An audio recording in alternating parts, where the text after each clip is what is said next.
Students आज हम स्वर संधि के एकदम अंतिम चरण अर्थात हम अयादी संधि में आ गए हैं। अपने पिछले वीडियो में मैंने बताया था कि यन संधि में मैंने बताया कि यदि ह्रस्व और दीर्घ ई उ के आगे, ठीक है, अगर उनसे भिन्न कोई दूसरा स्वर उनसे भिन्न अर्थात कोई दूसरा स्वर लगता है तो ई और उ के स्थान पर य और व बन जाता है और री के स्थान पर र बन जाता है। ऐसा हम लोग अपने पिछले वीडियो में देखे थे, तो उसे हम लोग यन संधि कहते हैं। आपको अवश्य याद होगा, ये हमारा पिछला पाठ था, ठीक है। तो यन संधि के बाद अब हमारा आता है अयादी संधि। अयादी में भी बिल्कुल वैसा ही है, थोड़ा सा अंतर है। यहाँ पर सिर्फ क्या है, स्वर बदल जाएंगे। वो स्वर क्या क्या है हम जरा देख लें। जब ए, ओई, ओ और औ, जब ए, ओई, ओ और औ के आगे इनसे भिन्न ए के साथ ए का मेल नहीं होगा, ओई के साथ ए और ओई का मेल नहीं होगा, ओ के साथ ओ और औ का मेल नहीं होगा और औ के साथ औ और औ का मेल नहीं होगा। इसके अलावा दूसरा स्वर अगर आता है तो इनके स्थान पर ए के स्थान पर क्या हो जाएगा, ऐ। क्रमशः का अर्थ है पहले वाले के लिए पहला वाला, आने पर उसके स्थान पर क्रमशः ऐ, आए, अव और आव हो जाता है। इस परिवर्तन को अयादी संधि कहते हैं। ए से जिस भी स्वर का मेल होगा, ए के स्थान पर ऐ हो जाएगा, औ के स्थान पर आय हो जाएगा, ओ के स्थान पर अव हो जाएगा और औ के स्थान पर आव हो जाएगा। और इसी का पूरा जो प्रभाव है वो नए शब्दों पर पड़ेगा। जब ए, ओई, ओ और औ का दूसरे स्वरों के साथ मेल होता है, अपने से अलग दूसरे स्वरों से जब इनका मेल होता है तो ऐ, आए, अव, आव का बन जाना अयादी संधि कहलाता है। जैसे ए और अ का मेल होने से ऐ बनता है और यही कारण है कि ने और अन, आप देख सकते हैं पहला वाला उदाहरण है ने और अन में ने से हम यहाँ पे देखते हैं न तो था, वो तो आधा है। यहाँ पे ए स्वर था, लास्ट वाला स्वर यहाँ पे ए है, ए के साथ अ का मेल हो रहा है तो ए और अ का मेल होने से ए ऐ में बदल जाता है, जिससे ऐ विकार अर्थात ऐ विकार बना और यही विकार के कारण नया शब्द नयन बनता है। कैसे हो रहा है हम पूरा स्ट्रक्चर एक बार देख लेते हैं, पूरा बनावट एक बार देख लेते हैं। ने में न आधा था और ए था, अन में अ और न था, न भी आधा और पूरा, ये न आधा और यहाँ पे अ स्वर है, ठीक है। अब यहाँ पर इसका अंत वाला वर्ण था ए और अ का मेल होता है, ए का मेल होने से अ के साथ होने से ए ऐ बन गया, ठीक है। और जैसा का वैसा रह गया, इन दोनों के मेल में ए के स्थान पर ऐ बन जाता है, ठीक है। और इससे क्या हुआ कि अब जो नया शब्द बना न, जैसा मैंने बताया है जिन वर्णों के साथ कोई भी गठबंधन नहीं है वो वैसे का वैसा रहता है और जिन वर्णों के साथ मेल हो रहा है सिर्फ उनमें विकार आता है। तो यहाँ पर ए के साथ अ के मेल होने से अ वैसा का वैसा रह जाता है और ए के स्थान पर ऐ बन जाता है। तो नया विकार बना, अर्थात जो विकार बना वो ऐ है, ऐ के साथ फिर अ के मेल होने से ऐ विकार बना और यही नए शब्द में आते हैं नयन। नए शब्द में हम इसे देखते हैं, इसी विकार को, विकार बने संधि, ये नए शब्द में होता है। तो यहाँ पर न जो था वो आधा था, ए था जो कि ऐ बन गया, उसका मेल अ के साथ हुआ तो पूरा ऐ बना और ये न न, यहाँ पे ए का ऐ, फिर हमारा बाद वाला है स्वर अ, फिर न नयन। ये इस तरह से हमारा नया शब्द नयन बना। बिल्कुल गणित जैसा एकदम बनावट उसका एकदम हिसाब से है और एकदम निश्चित है। तो ए का किसी भी स्वर से अपने से अलग किसी भी स्वर से मेल होता है तो ए ऐ में परिवर्तित हो जाता है। ए का परिवर्तन ऐ में होता है, ये अयादी संधि हुआ। ए का ऐ में परिवर्तन होना अयादी संधि कहलाता है। उसके अनुरूप ऐ अगर बन जाता है, उसके बाद वाला स्वर अ है तो ये ऐ पूरा बना, ये ऐ विकार के कारण नयन बना, ऐ विकार ऐ संधि के कारण नया शब्द नयन बना। अब ओई अगर है, ओई का अगर दूसरे किसी स्वर से मेल होता है तो ओई का हम जानते हैं आय बन जाता है। जैसे ओई, गए जोर अक, गय में हम देखते हैं कि ओई है, अंत वाला वर्ण वही है, अंत वाला स्वर वही है। गय में ग और ओई, इसी ओई के साथ अक के अ का मेल होता है तो ओई आय बन जाता है। आय और अ से विकार बना आय, ठीक है, विकार बना आय, ये रहा आय, आय नया विकार बना, ठीक है। यही विकार के कारण नया शब्द गायक बना। जैसे ग था, ओई का आय बना, अ पूरा आय बन गया, अक मतलब क, तो गा, ग और ये आ, गा, य और अ, य, क, गायक नया शब्द बना। तो ओई आय में परिवर्तित हो गया, मतलब अयादि संधिवाम। ए का अय में परिवर्तित होना, ओई का आय में परिवर्तित होना, ओ का अव में, औ का आव में परिवर्तित होना अयादि संधि कहलाता है, मतलब स्वर संधि का ही है, स्वर संधि का अयादि संधि। और उसी के कारण नया शब्द पे पूरा उसका प्रभाव पड़ता है। अब हम आते हैं दूसरे वाले में, ओ का अगर उससे अलग कोई स्वर, जैसे मान लीजिए अ के साथ अगर उसका मेल होता है तो ओ अव में परिवर्तित हो जाता है। जैसे पो और अन, इस यही कारण है कि पो और अन के मेल होने पर, पो और अन का मेल होने से पवन बनता है, क्योंकि पो का अंत वाला जो स्वर है वो ओ है, पहला वाला अन का है वह अ, तो ओ और अ के मेल होने से ओ अब में परिवर्तित हो जाता है, जिससे नया विकार बनता है अब। पहले तो ओ अब में परिवर्तित होगा, ठीक है, ओ यहाँ परिणत होता है अब में, अब विकार बनता है, और अब जो है अ के मेल से अब विकार बना, ठीक है। तो यहाँ पर अब विकार का उत्पन्न हो गया, ये विकार पहला विकार हुआ, ये नया विकार हुआ, ठीक है। सबसे पहले अब में इसका परिवर्तित होना, इसी के कारण इसको हम अयादि कहते हैं। और यही अब जो है ये संधि, ठीक है, ये इसका विकार ही यहाँ पे संधि है, इसके मेल के कारण ये बनता है, इसलिए ये संधि है, ये विकार ही संधि है। ये बना अब, ये अब के कारण नया शब्द बना पवन।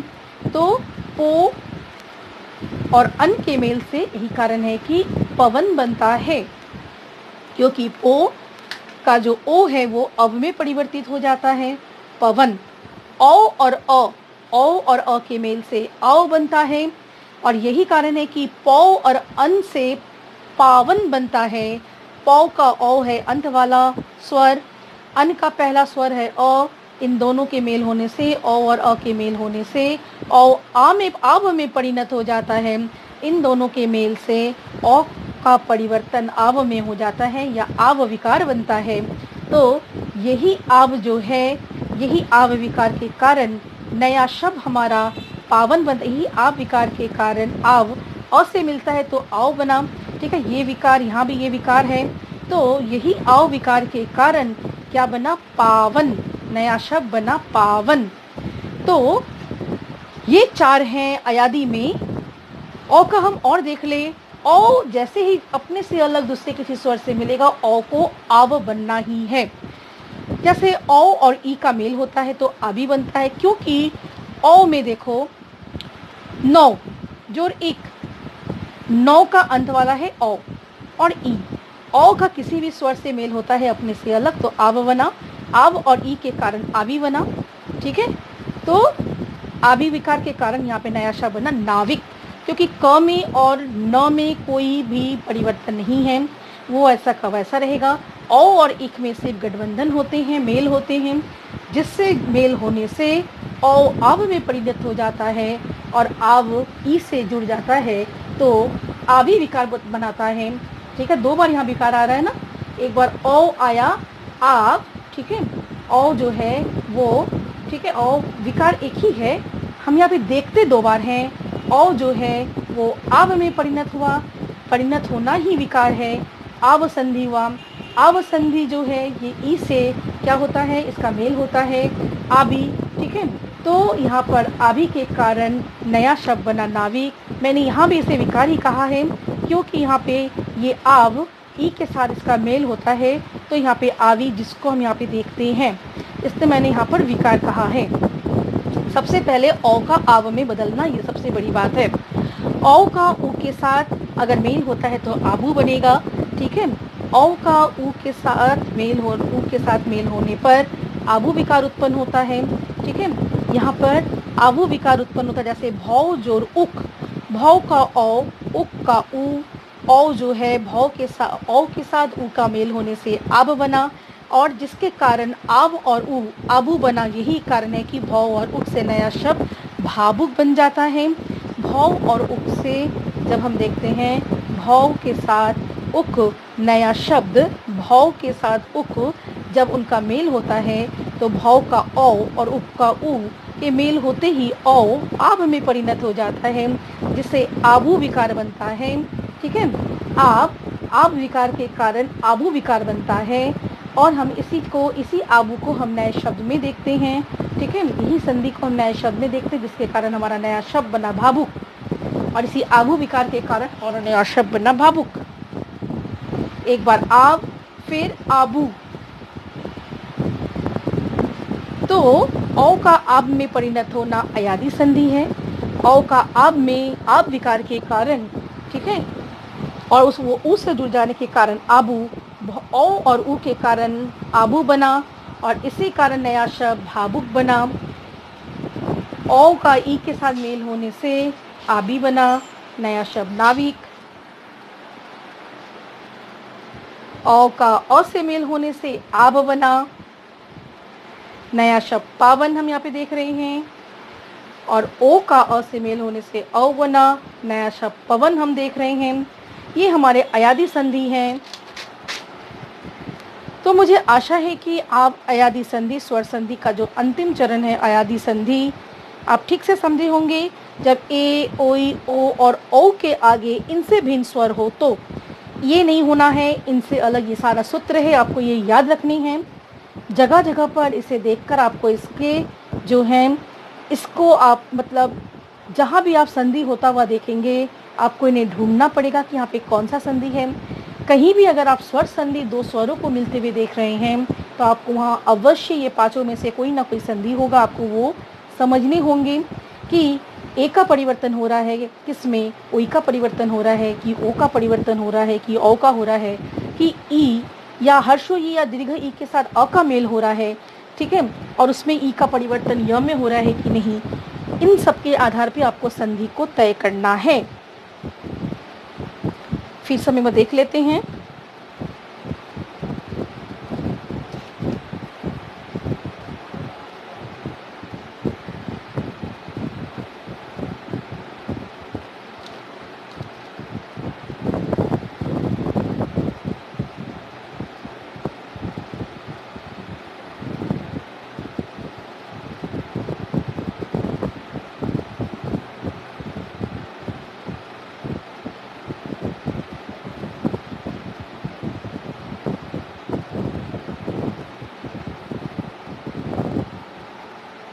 ये रहा दूसरा वाला।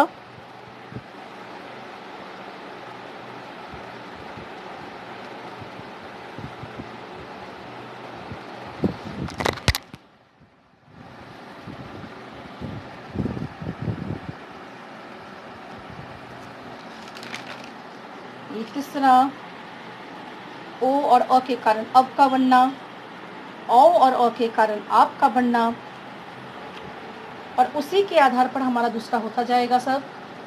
औ और ई के कारण आबी का बनना, औ और उ के कारण आबू का बनना, जिससे हमारा नया शब्द इतने सारे बने। तो ये हमारा अयादी संधि था।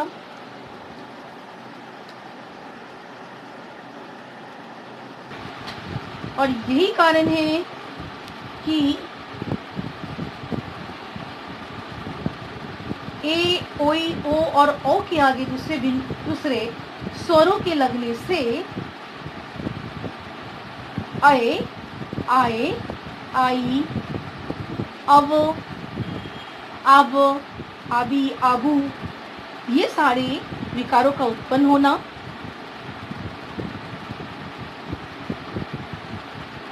और इसे ही हम अपने नए शब्दों में देखेंगे। अयादी संधि का थोड़ा हम कुछ उदाहरण देख लें।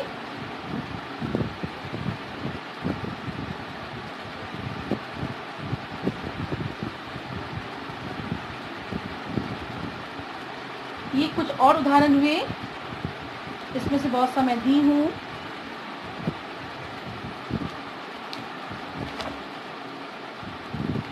इसके अलावा अयादी संधि के और कुछ उदाहरण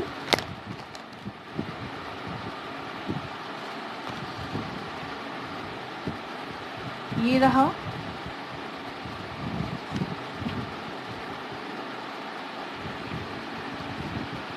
तो मुझे लगता है स्वर संधि का पूरा ये समाप्त होता है। व्यंजन और विसर्ग मैं अपने अगले वीडियो में दिखाऊंगी। इन्हें स्वर संधि के सभी सूत्रों को ठीक से समझते जाना है, उदाहरणों को थोड़ा देखना है, तो मुझे लगता है ये स्पष्ट रहेगा। तो स्वर संधि को यहाँ पर मैं समाप्त करती हूँ। अगले वीडियो में हम व्यंजन संधि और विसर्ग संधि को पूरा करेंगे। धन्यवाद स्टूडेंट्स।